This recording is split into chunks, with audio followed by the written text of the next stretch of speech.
yang dirahmati Allah. Alhamdulillah atas izin Allah Subhanahu wa Ta'ala, kita semua malam hari ini sudah memasuki malam yang ke-18 ya Bapak sekalian. Kalau saya malam ke-19 karena Muhammadiyah kan beda sehari. Mudah-mudahan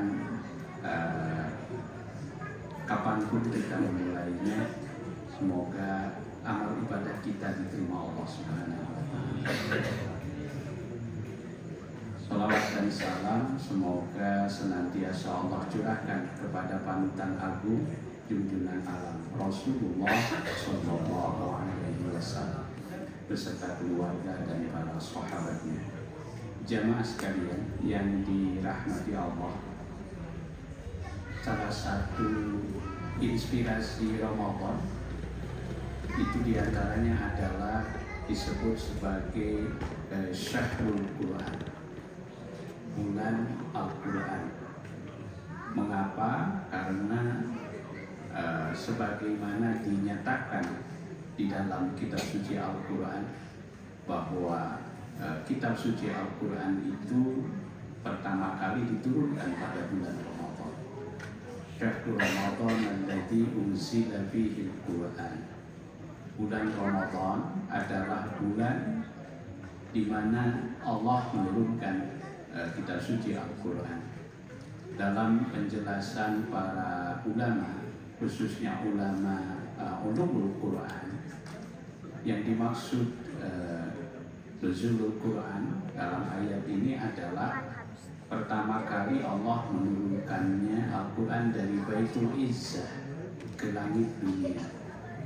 Kemudian dari langit dunia diturunkan kepada junjungan kita Nabi Muhammad Sallallahu Alaihi Wasallam secara berangsur-angsur, yang waktunya kurang lebih sekitar 22 bulan, 22 tahun, 2 bulan, ada yang menyebutkan 23 hari, di sekitar 23 tahun.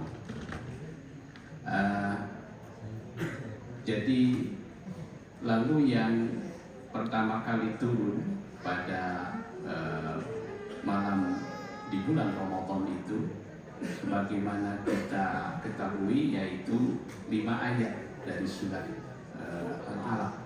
5 ayat pertama dari surat Al-Alaq, atau kita sering juga menyebut namanya surat Iqra.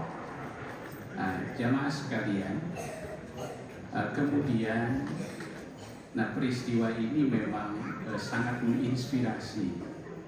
Bahkan saya pernah baca satu buku sejarah yang ditulis oleh Prof. Mansur Suryadegara. Judul bukunya Api Sejarah.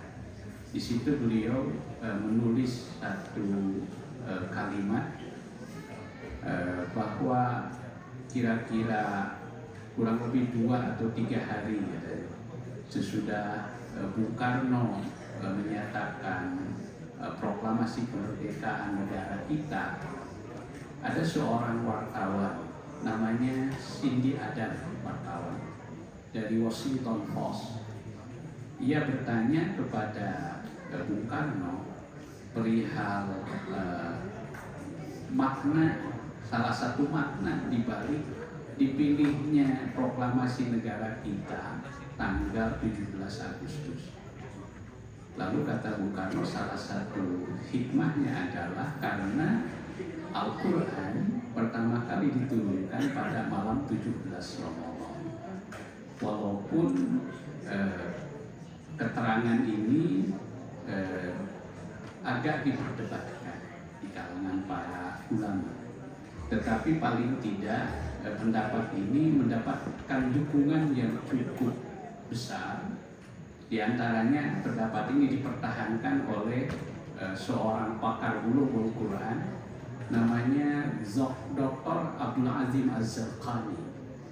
Bahkan ia lalu bercerita, berkata dalam pendapatnya itu itu seandainya katanya ketika pertama kali turunnya Al-Quran itu sudah ada kalender Islam, maka dimungkinkan bahwa itu tepatnya terjadi pada malam 17 itu. Mengapa seandainya sudah ada kalender Islam? Karena memang ketika itu kalender Islam belum ada.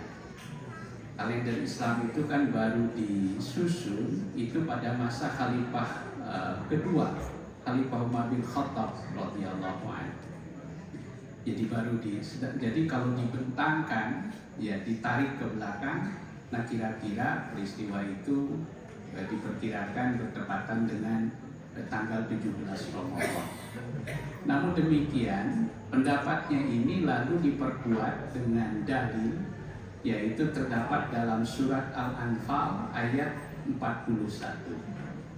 Di sana ada firman Allah yang berbunyi, A'udzubillahi minasyaitonirrajim, in kuntum amantum billah, jika kamu benar-benar iman kepada Allah, wa ma unzila ala abdina, dan benar-benar beriman kepada apa yang telah diturunkan kepada hamba kami, Yaumal Furqan, pada hari Furqan.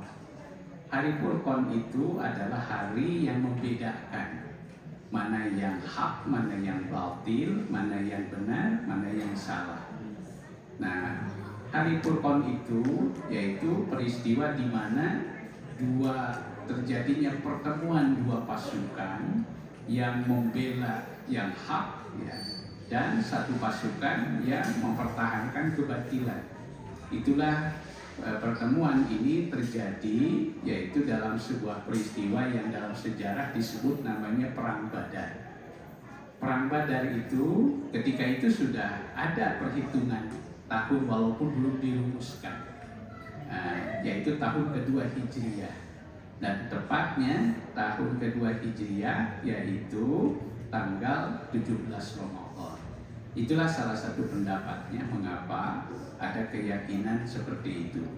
Dalam Al-Quran, terlepas dari perbedaan tepatnya pada tanggal berapa, ya, dan di malam apa, hanya Al-Quran menegaskan bahwa peristiwa itu disebut juga sebagai malam yang penuh dengan keberkahan. Ini kita baca dalam surat Ad-Dukhan. Inna anzalnahu fi lailatin mubarakah. Sesungguhnya kami telah menurunkan dia, yakni Al-Quran itu pada malam yang penuh dengan keberkahan. Nah, pada tempat lain, malam itu juga malam pertama kali turunnya Al-Quran yang penuh dengan keberkahan itu bertepatan pula dengan malam terjadinya peristiwa Lailatul Qadar. Nah, ini dijelaskan dalam surah Al-Qadar. Inna anzalnahu fi lailatul qadar. Nah, jamaah sekalian, lalu apa hikmahnya yang terpenting buat kita di hari-hari dan malam-malam bulan suci Ramadan di penghujung ini?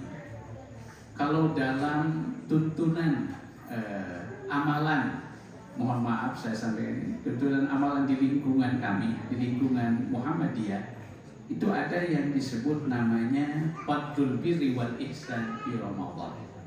Jadi ada amalan-amalan unggulan yang paling direkomendasikan, paling dianjurkan di bulan suci Ramadan. Di situ ada 4 amalan utama. Pertama adalah kita memperbanyak sedekah.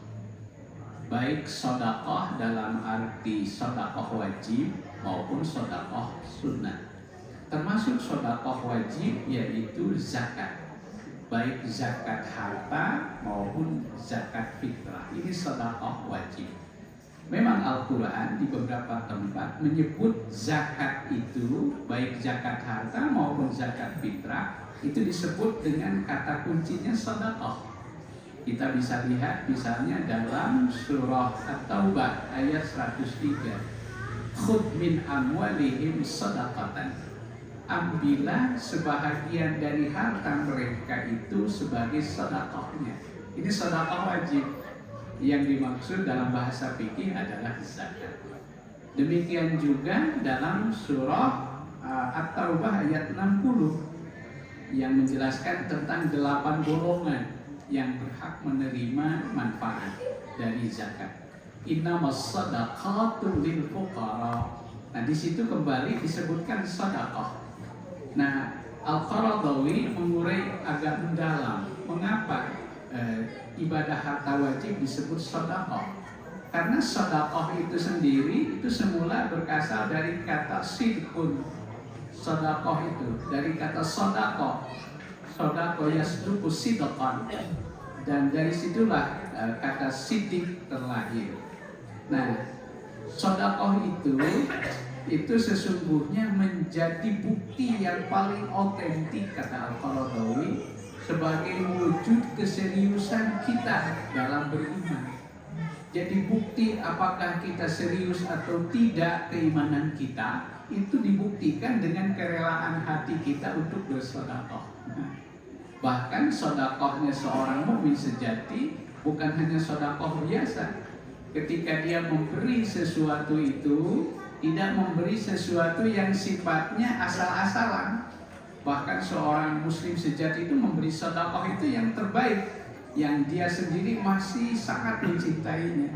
Lan tanalul birra hatta tunfiqu mimma tuhibbun. Begitu salah satu bunyi ayatnya. Tidak akan sampai seseorang kepada tingkat albir, artinya kebajikan sejati, sehingga dia mau menginfakkan apa yang dia cintai. Nah, inilah kenapa kata Al-Qaradawi ya, sedekah ibadah harta itu baik termasuk yang wajib disebut namanya sedekah, karena dia merupakan bukti yang paling otentik atas kejujuran, kebenaran, keseriusan dari keimanan kita. Itu yang pertama. Yang kedua, amalan yang paling direkomendasikan utama itu di bulan Ramadan itu yaitu qiyamul lail. Qiyamul lail yang khusus di bulan Ramadan itu disebut juga dengan qiyamul Ramadan. Ini sebagaimana diutarakan dalam hadis man qama ramadhana imanan wa ihtisaban dan seterusnya. Namun dalam prakteknya juga itu disebut oleh para sahabat tentang pada masa Umar bin Khattab dengan kata tarawih ya. Tarawih yang makna asal tarawih itu adalah karena ia dikerjakan tidak tergesa-gesa ya. Itu melainkan dikerjakan dengan santai ya. Bahkan sebagian sahabat itu di Mekah katanya dulu kalau dia habis diselang-selang beberapa rakaat, bahkan ada yang tawaf terlebih dahulu. Begitulah maka disebut tarawih ya. Nah, namun dalam prakteknya sekarang tarawih itu justru dikerjakan sebaliknya ya. Kerjakan sebaliknya ini karena saudara-saudara kita ada yang lebih mengejar kepada target jumlah sehingga karena mengejar target jumlah rakaatnya yang banyak sementara waktunya lebih cepat ya.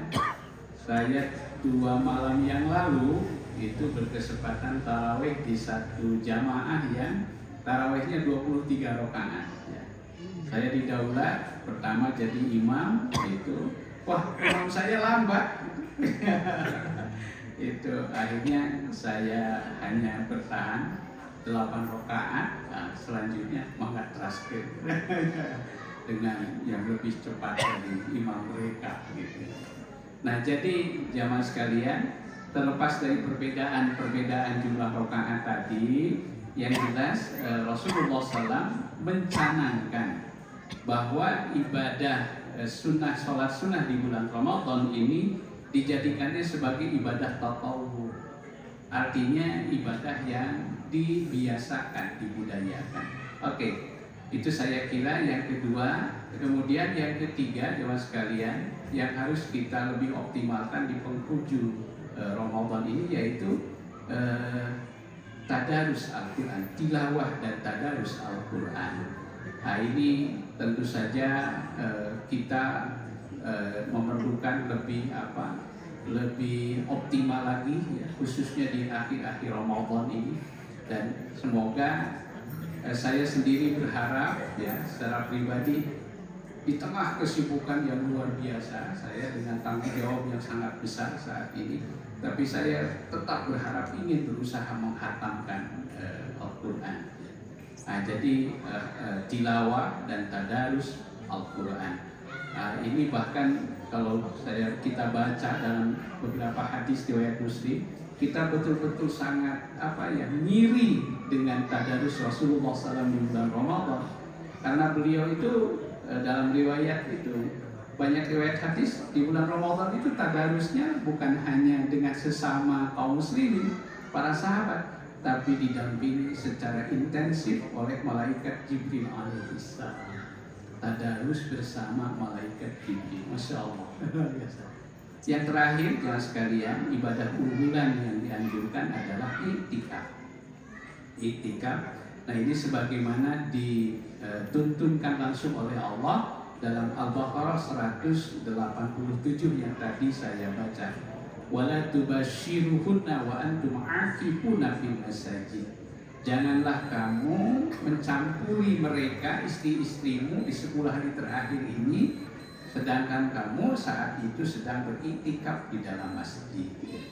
Mudah-mudahan ini menjadi pengayaan dari ibadah kita di bulan Ramadan tahun ini, agar nanti memasuki 10 hari terakhir insya Allah mulai merasakan penampakannya. Apa penampakannya? Saya melihat minimal 3 penampakan buah dari latihan Ramadan, yaitu pertama ta'abbudi, yaitu kita mulai kembali merasakan nikmatnya hidup sebagai hamba Allah, merasakan nikmatnya beribadah. Satu.